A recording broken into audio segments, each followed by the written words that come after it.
Hello అండి, నమస్తే. Welcome to my channel smart and simple. ఈరోజు వీడియోలో నేను మీకు జ్యూసీ చికెన్ రెసిపీని ఎలా ప్రిపేర్ చేసుకోవాలో చూపిస్తాను. ఈ రెసిపీ ప్రిపేర్ చేసుకోవడానికి చిన్న చిన్న టిప్స్ ఫాలో అయితే సరిపోతాయండి.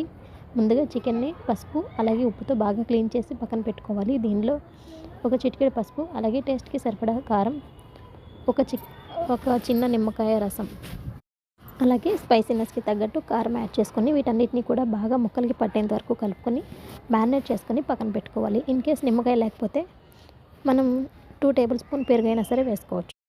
1 అవర్ పాటు వీటన్నిటిని పక్కన పెట్టేసి మ్యారినేట్ చేసుకోవాలి, లేదంటే ఫ్రిడ్జ్లో అయినా పెట్టుకోవచ్చు. ఇప్పుడు మనం ఏం చేయాలంటే కడాయిలో ఆయిల్ హీట్ చేసుకుని ఉల్లిపాయ, పచ్చిమిర్చి, వెల్లుల్లి, అల్లం వీటన్నిటిని కూడా పచ్చగా మిక్సీ పట్టుకొని ఈ ఆయిల్లో వేసేయాలి. ఆయిల్లో మగ్గిన తర్వాత దీనిలో మనం మ్యారినేట్ చేసి పెట్టుకున్న చికెన్ ముక్కల్ని యాడ్ చేసుకోవాలి. సో యాడ్ చేసుకుని ఇలా ఆయిల్ పైకి వచ్చేంత వరకు ఉడికించుకోవాలి.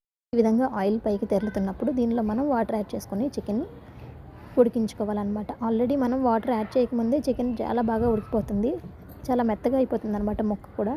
సో మనకి పులుసు కావాలనుకుంటే దీనిలో కొంచెం వాటర్ యాడ్ చేసుకుంటే సరిపోతాయి. ఈ పులుసు మొత్తం బాగా దగ్గరగా ఉడికిపోయిన తర్వాత కొత్తిమీర, కరివేపాకుతో గార్నిష్ చేసుకొని సర్వ్ చేసుకుంటే చాలా టేస్టీగా, చాలా మెత్తని చికెన్ అనేది మనం రెడీ చేసుకోవచ్చు అనమాట.